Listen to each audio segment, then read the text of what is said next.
कैसे हो भाई आप सब। उम्मीद है आप सब अच्छे ही होंगे। तो ये हमारे डिमांड सप्लाई सीरीज की सेकंड वीडियो है। तो इसमें नया टॉपिक स्टार्ट करने से पहले मैं आपको थोड़ी सी रिवीजन करवा देता हूँ इसकी, कि जो हमारी फर्स्ट क्लास है उसमें हमारा मैंने आपको क्या बताया था। तो हमारी डिमांड सप्लाई में दो टाइप की कैंडल होती है भैया। एक आपकी एक्साइटिंग कैंडल और एक होती है आपकी बेस कैंडल। एक्साइटिंग कैंडल आप उसको बोलते हो जिसकी बॉडी 50% से ज्यादा होती है, और बेस कैंडल जिसकी बॉडी 50% से आपकी कम होती है। ठीक है, बेस कैंडल में आपकी विक विक बड़ी होती है, बॉडी कम होती है। और एक्साइटिंग कैंडल में आपकी बॉडी बड़ी होती है, विक आपकी छोटी बनती है। ये आपके कुछ एग्जांपल है एक्साइटिंग कैंडल के। ये आपकी ग्रीन एक्साइटिंग कैंडल, ये आपकी रेड एक्साइटिंग कैंडल। ठीक है। अब इसमें भी आप अलग अलग टाइप की एक्साइटिंग कैंडल बनती है। ठीक है, किसी में नॉर्मल बाइंग होती है, किसी में स्ट्रॉन्ग बाइंग होती है। और जिसकी बॉडी बहुत ही ज्यादा बड़ी बनती है वो आपकी वेरी स्ट्रॉन्ग बाइंग उसको बोला जाता है। ऐसे ही आपकी रेड कैंडल में होता है। ठीक है। और ये आपकी बेस कैंडल बनती है जिसकी बॉडी 50% से आपकी कम होती है। ठीक है। इसमें जो मैं देखो मैं आपको डिमांड सप्लाई में वही चीजें बताऊंगा जो आपको रियल मार्केट में काम आएगी, और कोई भी एक्स्ट्रा चीजें मैं आपको नहीं बताऊंगा। ठीक है। अब आपके जोन कैसे बनते हैं। जोन देखो, जोन मार्क करने का मैंने लास्ट वीडियो में आपको बता दिया था। अब मैं फिर से आपको एक बार रिवीजन आपकी करवा दूंगा। अब इसमें देखो, जिस लैग आउट की कैंडल लैगिंग कैंडल से नीचे होती है, जिसकी क्लोजिंग लैगिंग कैंडल से नीचे होती है, ठीक है, वो आपका नॉर्मल डिमांड जोन होता है। जिस डिमांड जोन में लैग आउट की कैंडल लैगिंग कैंडल से ऊपर होती है वो आपका स्ट्रॉन्ग डिमांड जोन होता है। और जिसमें आपकी मल्टीपल लैग आउट कैंडल बनती है वो आपका वेरी स्ट्रॉन्ग डिमांड जोन होता है।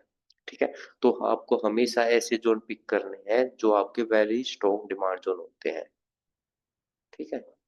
तो अब बात आते हैं कि आपके कौन कौन से पैटर्न बनते हैं इसमें, और आपका जोन कैसे मार्क किया जाता है। अब मैं आपको बताऊंगा। देखो, इसमें क्या होता है, आपके चार टाइप के आपके जोन बनते हैं।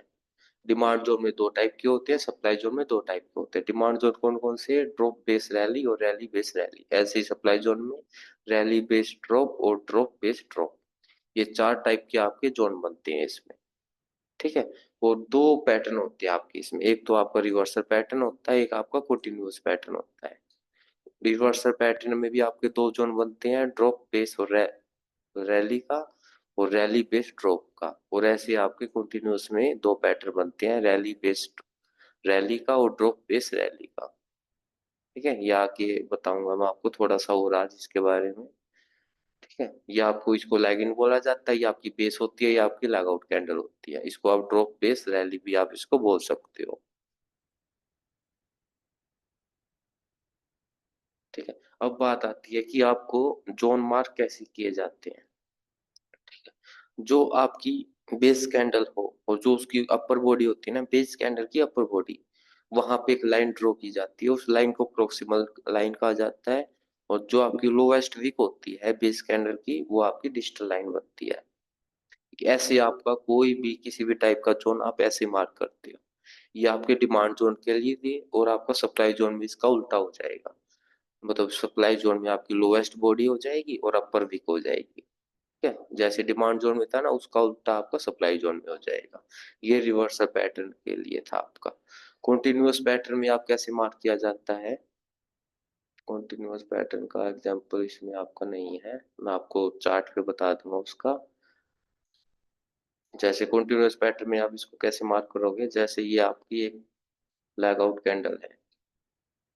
ठीक है, ये आपकी बेस कैंडल बनी, और ये आपकी एक और लैग आउट कैंडल बनी, ये आपकी इस कैंडल की वीक बनी है यहाँ पे। ठीक है, तो इसमें कैसे मार्किंग होगी, इसमें अपर बॉडी ये है, और इसमें जो लोवेस्ट विक बनती है ना, देखो जो आपकी ये रैली बनी है, इसका इसमें कोई रोल नहीं होता है। ठीक है। इसमें जो आपकी डिजिटल लाइन बनेगी वो बेस कैंडल के जो भी लोवेस्ट विक होगी उसके नीचे बनेगी। और एक्सेप्शनल केस अगर ऐसा बनता है आपका, तो आपका जो डिजिटल लाइन वो यहाँ पे शिफ्ट हो जाएगी। ठीक है, बस इतना इसमें डिफरेंस होता है, और कुछ नहीं होता इसमें। एंट्री आपकी जो होती है वो हमेशा थोड़ा सा ऊपर होती है प्रोक्सिमल लाइन के, और ऐसे ही आपका डिजिटल लाइन से नीचे थोड़ा सा स्टॉप लॉस रहता है। ठीक है, ऐसे ही आपको इसमें एंटी प्लान की जाती है आपकी।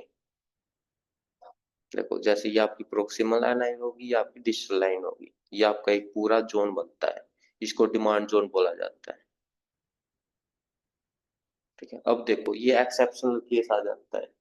एक्सेप्शनल केस कैसे बनता है, जो भी सबसे लोवेस्ट वीक होगी, या तो वो आपकी लैग आउट की कैंडल हो या लैग इन कैंडल हो, जो भी सबसे लोवेस्ट वीक होगी, प्रोक्सिमल लाइन आपकी सेम रहेगी डिमांड जोन में, डिस्टल लाइन आपकी चेंज हो जाएगी। जो भी सबसे लोवेस्ट वीक होगी आपकी, वहां पे आपकी डिस्टल लाइन आ जाती है इसमें। ठीक है, ऐसे आपका सप्लाई जोन में होता है, जो भी सबसे अपर वीक होती है वहां पे आपकी डिजिटल लाइन आ जाएगी, और जो आपका प्रोक्सिमल लाइन है वो आपकी चेंज नहीं होगी। ये देखो ये वाला केस देखो, इसमें इस वाले केस में आपकी लैगिंग, ये लैगिंग कैंडल की वो अपर वीक थी तो यहाँ पे आ गई, इसमें आपकी लैग आउट कैंडल है तो यहाँ पे आपका डिजिटल लाइन आ गया। ऐसे आपकी मार्किंग होती है इसमें। हाँ, ये आ गया आपके केस एक्सेप्शनल वाले। ये इसका तो कोई हमें कुछ करना ही नहीं होती है, ये बस आपको मार्क ये पता करने के लिए होती है, ये आपकी कंटिन्यूअस पैटर्न में कि यहाँ पे आपका जोन बनेगा या नहीं बनेगा, कोई रोल नहीं है इसका। और ये आपकी प्रोक्सिमल लाइन, ये आपकी डिजिटल लाइन, ऐसे आपकी मार्किंग होती है रैली बेस रैली वाले डिमांड जोन के लिए। ये आपका ड्रॉप बेस ड्रॉप वाला डिमांड जोन है एक्सेप्शनल केस वाला। इसमें आपकी प्रोक्सिमल लाइन सेम रहेगी, डिजिटल लाइन आपकी ऊपर हो जाएगी बस। अब बात आती है कि आपकी बेस कैंडल कितनी हो सकती है। देखो हम क्या करते हैं ना, हमारी बेस कैंडल 3 कैंडल से कम होनी चाहिए।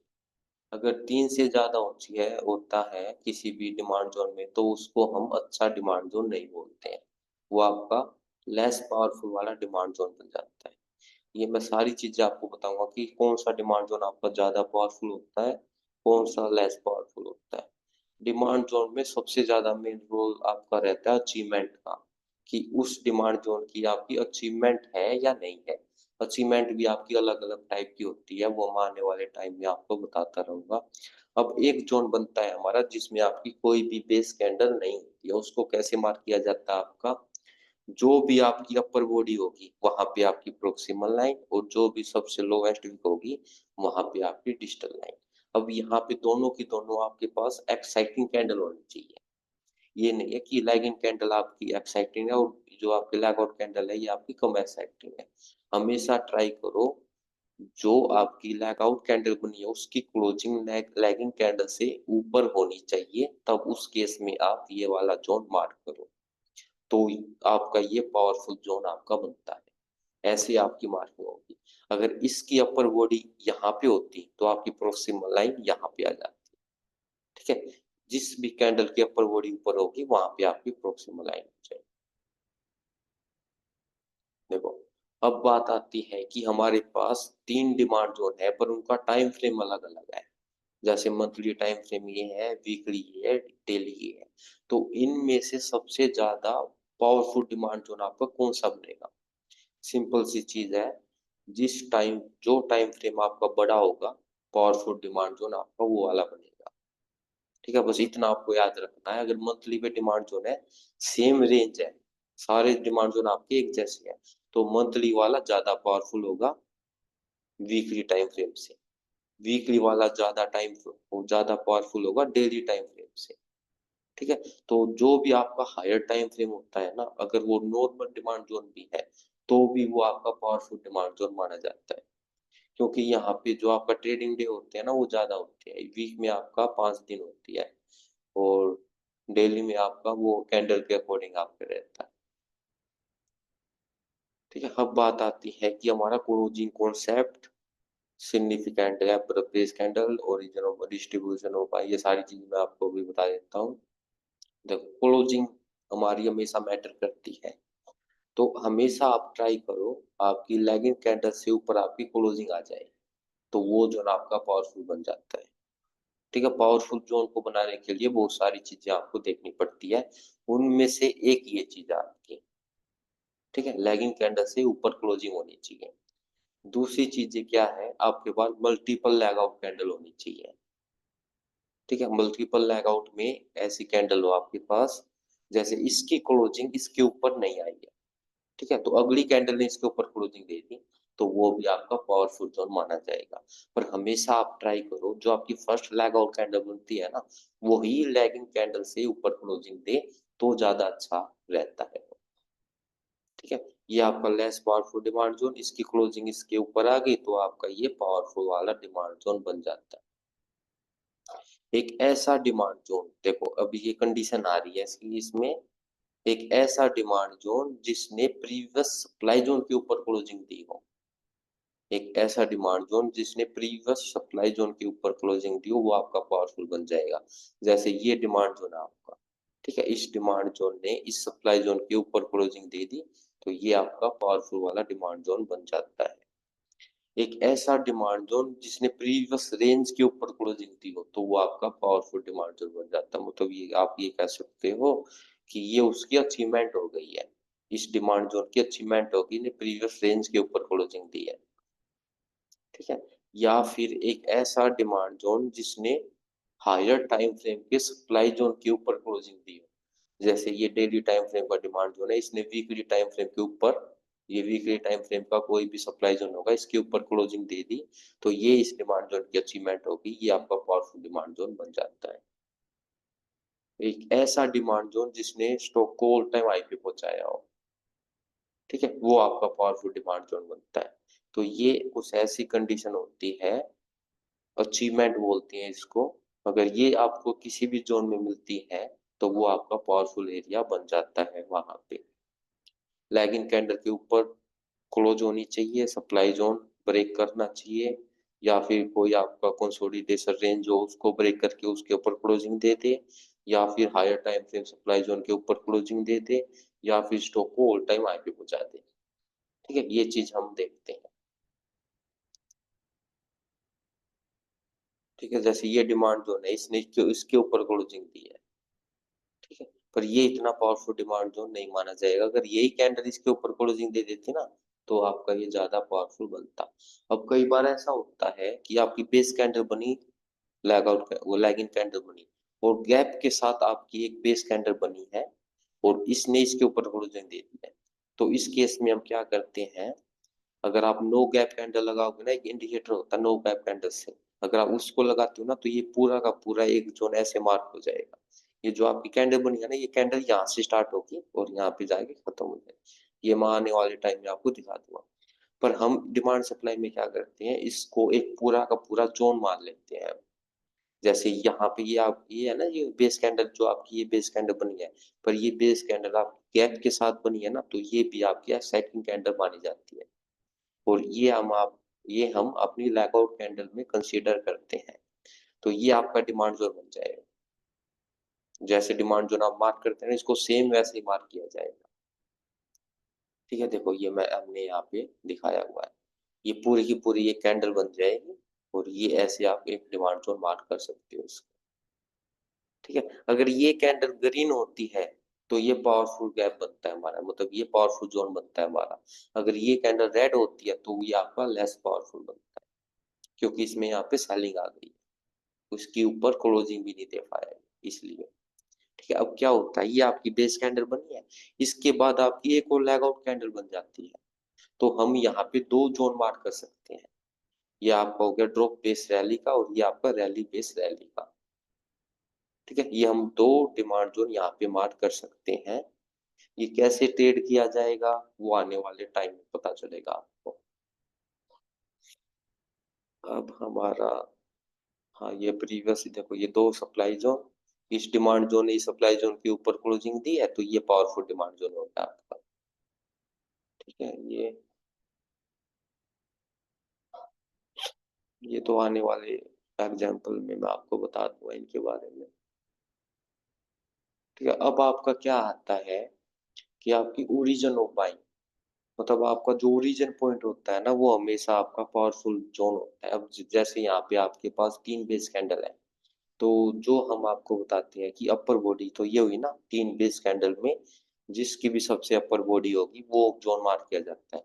पर ये आपका रिफाइनमेंट ऑफ जोन होता है, मतलब जो भी आपकी सबसे लोएस्ट जो आपकी बेस कैंडल बनी है, वहां से आप अपना डिमांड जोन मार्क कर सकते हो। ये इसको रिफाइनमेंट ऑफ जोन बोला जाता है। आप इसको बड़े जो आपका जोन बनता है उसको रिफाइन कर रहे हो आप, जहां से आपकी मूवमेंट स्टार्ट हुई है ना वो वाला जोन मार्क कर रहे हो आप। ठीक है, तो इसको ऐसे मार्क किया जाता है, ऐसे आपको ये वाला जोन मार्क कर सकते हो। 3 बेस कैंडल है तो सबसे जो लोवेस्ट बेस कैंडल होती है आप उसको मार्क कर सकते हो इसमें। उसमें आपका स्टॉप लॉस छोटा बनता है, टारगेट आपका जल्दी आता है। ठीक है, और एक जोन आपका यहाँ पे भी बनता है, पर ये आपका कोई भी अच्छा जोन नहीं होता है। अगर ऐसे आपके जोन बनते हैं ना तो उसको आपको इग्नोर करना है। ठीक है, अब गार्बेज एरिया क्या होता है? गार्बेज एरिया आपका ऐसा होता है कि वहां पे बहुत सारी कैंडल एक दूसरे के इनसाइड कैंडल बनती है। अब ये आपकी इनसाइड कैंडल बन रही है ना, अब जैसे ये आपकी रेड कैंडल है पर ये आपकी एक्साइटिंग कैंडल है। ठीक है, पर ये इस रेंज के अंदर बनी हुई है, तो यहाँ पे आपका कोई भी जोन मार्क नहीं होगा। ठीक है, ये आपका जोन यहाँ पे कोई भी मार्क नहीं होगा। तो हमेशा जहाँ पे आपका गार्बेज एरिया बनता है, मतलब ऐसा एरिया जहाँ पे बहुत सारी कैंडल साइडवेज होके बन रही है, तो वहां पे आप कभी भी जोन मार्क मत करना। अब आता है हमारा मल्टीपल टाइम एनालिसिस। उसमें हम क्या करते हैं, हमारा एक टाइम फ्रेम डिसाइड होता है। जैसे हमें मंथली टाइम फ्रेम हमारा हायर टाइम फ्रेम होता है, वीकली पे हम ट्रेंड देखते हैं, और डेली टाइम फ्रेम पे हमारा एग्जीक्यूशन होता है। जैसे सबसे पहले जब आप टॉप डाउन अप्रोच करोगे ना, तो आपको कौन सी ट्रेड करनी है, ट्रेड का भी इसमें नाम होता है। जैसे एमआईटी के लिए मंथली टाइम फ्रेम आपका हायर टाइम फ्रेम होता है, वीकली आपका इंटरमीडिएट टाइम फ्रेम होता है, और लोअर टाइम फ्रेम आपका डेली रहता है। उसको हम अपना एग्जीक्यूशन टाइम फ्रेम बोलते हैं। अब जब आप इसको टॉप डाउन अप्रोच करोगे तब आप ये टाइम फ्रेम है, जैसे मंथली का वीकली पे ट्रेंड देखा जाता है, डेली पे एग्जीक्यूशन होता है। वीकली इनकम ट्रेड आपको करनी है, मतलब WIT ट्रेड आपको करनी है, तो weekly higher time frame, daily पे ट्रेंड और 125-75 मिनट पे एंट्री। और ये आपकी DIT ट्रेड होती है, ये आपकी SIT ट्रेड होती है। इनका टाइम फ्रेम डेली 75 मिनट और 15 मिनट आपका रहता है इसमें। ठीक है, जब हम इसको मल्टी टाइम फ्रेम एनालिसिस करेंगे तब आपको ये ज्यादा क्लियरिटी आपको इसमें पता चलेगी। ठीक है, ये आपका equilibrium high on the curve, low on the curve, ये हमारे किसी काम का नहीं है। ठीक है, ये हम यूज नहीं करते हैं, क्योंकि हम क्या है ना, हम SMC यूज करते हैं। तो डिमांड सप्लाई से बहुत सारे कॉन्सेप्ट है जो हमें यूज करने की बिल्कुल भी जरूरत नहीं पड़ती है। जब आपका SMC डिमांड सप्लाई में ऐड होता है ना, तो वो आपका जो एक्यूरेसी आती है वो आपकी नेक्स्ट लेवल की आती है फिर। ठीक है, अब जैसे डिमांड सप्लाई में हम क्या क्या यूज नहीं करते हैं, एक हम ये आपका टाइम, ये मल्टी, ये आपका है ना वेरी हाई होता है, मतलब कर एनालिसिस हम वहाँ पे यूज नहीं करते हैं। जब आप SMC ऐड कर दो इसमें तो ये चीज आपको यूज करने की जरूरत नहीं पड़ेगी। दूसरी चीज आपकी, जो आप ट्रेंड चेक करते हो ना इंटरमीडिएट टाइम फ्रेम पे, उसको देखने की आपको जरूरत नहीं पड़ेगी, क्योंकि SMC का जो मार्केट स्ट्रक्चर बनता है ना वो ही बहुत पावरफुल होता है। ठीक है, तो काफी चीजें ऐसी है डिमांड सप्लाई में जो हम यूज नहीं करते हैं, और यूज करने की जरूरत हमें पड़ती नहीं है। जब आपका SMC ऐड हो जाता है तो वो यूज करने की जरूरत आपको पड़ती नहीं है। अब ये देखो इसमें क्या होता है, डिमांड सप्लाई में आपका ट्रेड स्कोर दिया जाता है। ठीक है, किसी भी ट्रेड को आपको क्या स्कोर देना है ये वो होता है, ये भी हमारे किसी काम का नहीं है। ठीक है, हमें क्या चाहिए, हमें तो बस अपना एक जोन चाहिए जिसमें आपकी 2 लेग आउट कैंडल हो, मिनिमम बेस कैंडल हो, बस हमें यही देखना है। अब अगर हम यहाँ पे एक एक ट्रेड स्कोर देने लग जाएंगे तो अपना तो हो गया काम उसमें। ठीक है, तो ये किसी यूज करने की आपको जरूरत नहीं है इसमें। आपको देखो डिमांड सप्लाई में यूज क्या करना होता है, हायर टाइम फ्रेम देखो, सिंपल बता रहा हूँ मैं आपको, हायर टाइम फ्रेम देखो आप। अगर मैं आपको कोई एग्जांपल दिखाता हूँ तो 1 मिनट देना, कोई भी स्टॉक उठा लेते हैं। हाँ, जैसे ये है आपका, देखो अगर आप ऐसे करोगे ना तो बहुत बड़ी एक्यूरेसी आपको देखने को मिलेगी। ये है अपना मंथली टाइम फ्रेम का हायर टाइम फ्रेम। ठीक है, हायर टाइम फ्रेम मार्क करो। वीकली टाइम फ्रेम पे जब आप देखोगे ना तो वीकली टाइम फ्रेम पे आपकी WIT ट्रेड बनती है, तो WIT वाले अपने जोन मार्क कर लो। ठीक है, ये आपका WIT का होगा, ये आपका MIT का होगा। अब इसके अंदर आपको एग्जीक्यूशन पॉइंट देखने हैं आपने, जो जो मैंने आपको टाइम फ्रेम बताया है। अब मंथली पे तो डेली टाइम फ्रेम रहता है अपना।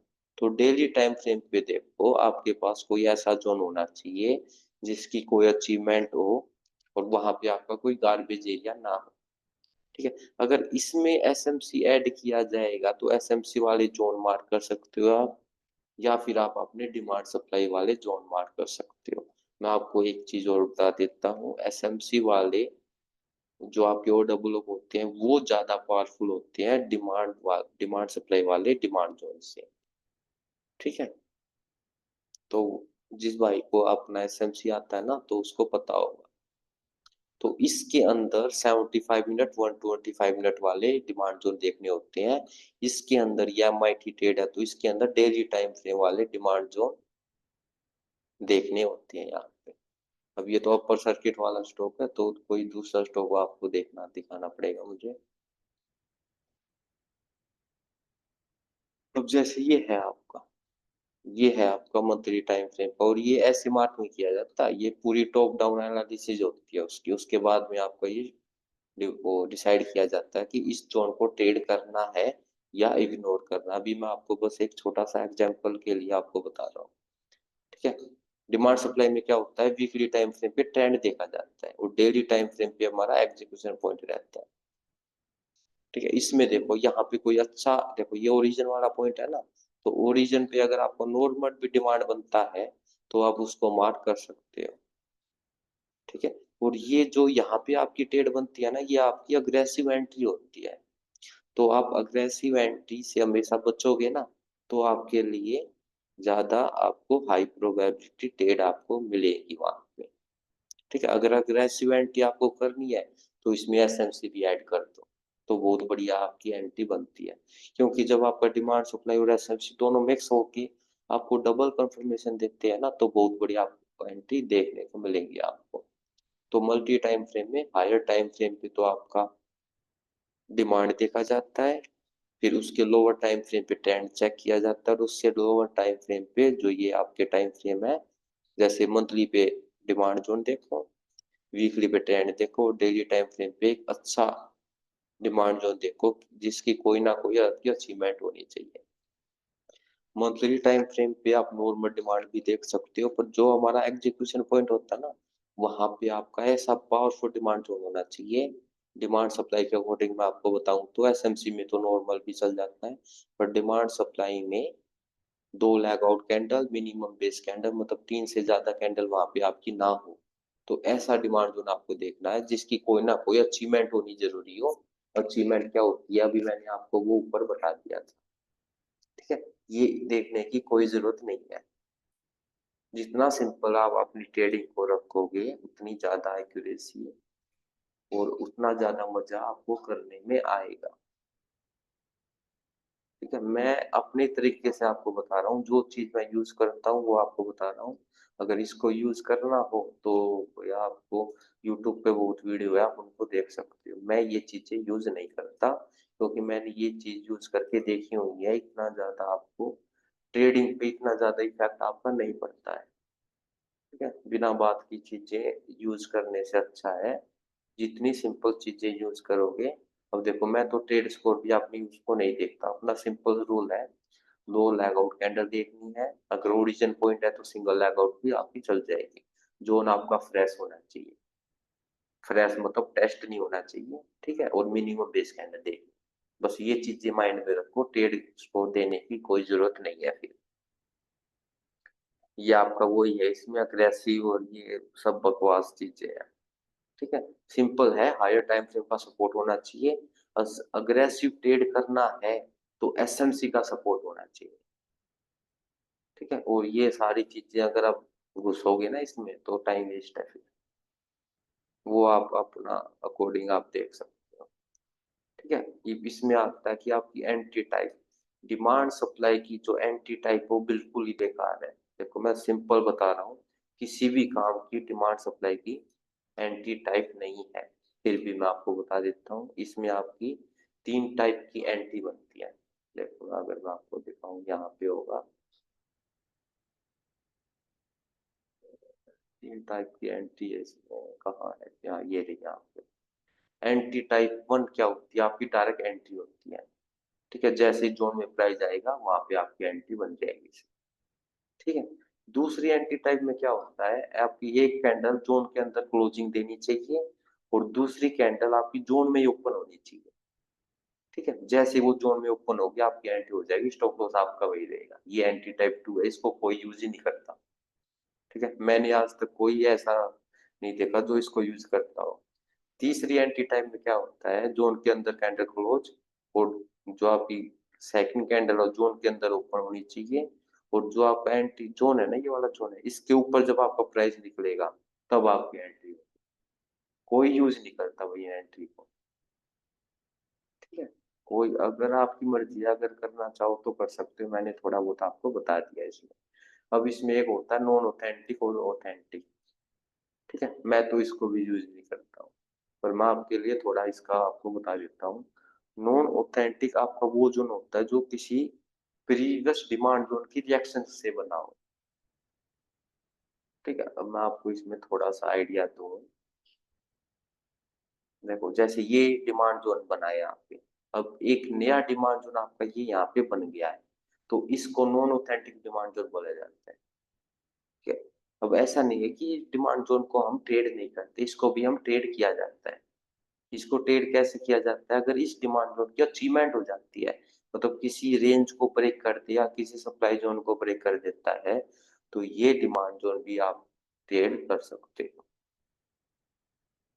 ठीक है, सबसे इंपॉर्टेंट आपका डिमांड सप्लाई में टॉप डाउन अप्रोच रहती है, मल्टी टाइम फ्रेम एनालिसिस रहती है, इतना सीख लो।